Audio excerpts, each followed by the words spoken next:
Pharma కంపెనీల తప్పులకు ఇక కోర్టు కేసులు లేవు. ఆ రాష్ట్రంలో అమల్లోకి జన విశ్వాస రూల్స్. తప్పు చేస్తే జైలుకు బదులు ఫైన్ కట్టలు వెసులుబాటు. కాంపౌండింగ్ అథారిటీకి సర్వాధికారులు అంటూ చూస్తారు.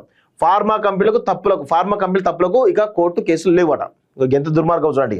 రాష్ట్రంలో అమల్లోకి జన విశ్వాస రూల్స్. తప్పు చేస్తే జైలుకు బదులు ఫైన్ కట్టలు వెసులుబాటు. కాంపౌండింగ్ అథారిటీకి సర్వాధికారాలు. జైలు కాకుండా తప్పు చేస్తే జైలుకు బదులు ఫైన్ కట్టలు వెసులుబాటు ఇస్తే వాడు ఆగుతాడా? ఫార్మా కంపెనీడు వాడు చేయాల్సినటువంటి దుర్మార్గం మొత్తం కూడా చేస్తాడు. ఈ దేశంలో, ఈ ప్రపంచంలో ఫార్మా మాఫియా అంత డేంజర్ ఏ మాఫియా కాదు. మీరు రాసి పెట్టుకోండి, ప్రతి ఒక్క రోగానికి మందు ఉంటుంది. కానీ ఈ దుర్మార్గమైన ఫార్మా మాఫియా ఏందో ఆ క్యాన్సర్ ట్రీట్మెంట్ ఉంటుంది. కానీ ట్రీట్మెంట్కి సంబంధించినటువంటి అది కానీ ఎందుకంటే డబ్బులు రావు కదా. ఇదే జరుగుతూ ఉంటుంది పరిస్థితి.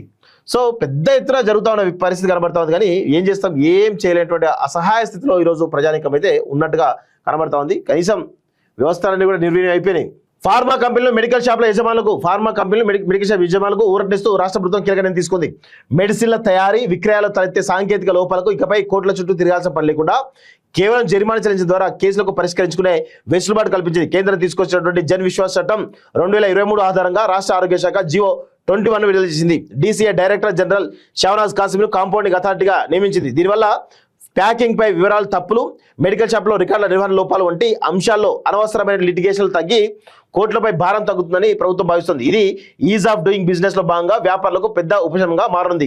టెక్నికల్ లోపాల పేరుతో drug and cosmetic act section 27 ప్రకారం మందుల నాణ్యత, విక్రయాలు జరిగే నేరాలను ప్రధానంగా 4 విభాగాలుగా 27ABCD చూస్తారు.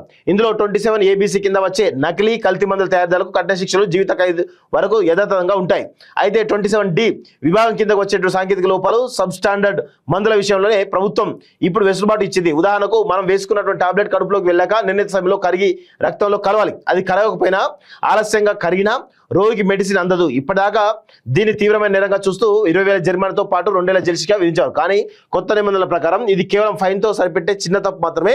టాబ్లెట్లో ఉండాల్సిన అసలైన రసాయనం తక్కువగా ఉన్నా, ప్యాకింగ్ మీద వివరాలు తప్పుగా ఉన్నా, మెడికల్ షాప్లో రికార్డు సరిగ్గా లేకపోయినా ఇకపై కోర్టుకు వెళ్లాల్సిన పని లేదు. ఇంకేం చేస్తారు? అదే పని చేస్తూ ఉంటారు. నువ్వు ఎంత వెసులుబాటు ఇచ్చిన తర్వాత ఆ పని చేయకపోతే ఏం చేస్తారు? 100% దుర్మార్గమైనటువంటి నిర్ణయం ఇది. ఫార్మా రంగానికి మంచిదే.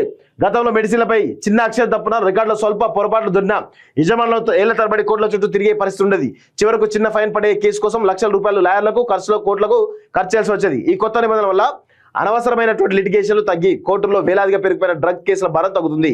ఈజ్ ఆఫ్ డూయింగ్ బిజినెస్ కు ఊతమిస్తుంది. అయితే ప్రాణరక్షక ఔషధాల విషయంలో చట్టాలు సరళతరం చేయడం సామాన్యులకు చేటు చేస్తున్న ఆందోళన కూడా వ్యక్తమవుతుంది. మందు సరిగ్గా పనిచేయకపోయినా, పవర్ తక్కువగా ఉన్నా అది టెక్నికల్ లోపాన్ని సర్టిఫై చేయడం ప్రమాదకరమని వైద్య నిపుణులు హెచ్చరిస్తున్నారు. ఇక ఏంది ఫైన్లే కదా అని చెప్పేసి ఇష్టారీతిన ఇప్పుడు కంపెనీలు ఏం చేస్తూ ఉంటాయి? ఇష్టారీతిన నాణ్యత లేనటువంటి మందులు తయారు చేస్తూ ఉంటాయి. మరి ఇప్పుడు దీన్ని ఎట్లా జస్టిఫై చేస్తారు రాష్ట్ర ప్రభుత్వం కానీ, కేంద్ర ప్రభుత్వం కానీ? అంటే ఎంత దుర్మార్గంగా ఉన్నారు చూడండి. అంటే చాలా దుర్మార్గంగా ఉన్నట్టుగా కనబడతా ఉంది.